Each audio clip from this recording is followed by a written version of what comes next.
কি বিষয়ে আপনার পদ অবরোধ করছেন? গ্যাস পাইতাছি না, তার লাগিয়ে আমরা পদ অবরোধ করতেছি। এটা কোন জায়গাটা? সলেংটা বাজার।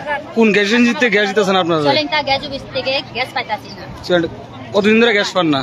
আজকে 3 মাস ধরে পাইছি না আমি। তো গ্যাস পান না বলে পদ অবরোধ গ্যাস যতক্ষণ না পান তখন পদ অবরোধ চলবো নাকি? পদ অবরোধ চলবো, আবার চলবো। যাবতীয় আমরা গ্যাস না পাই পর্যন্ত আমরা পদ অবরোধ থাকবো।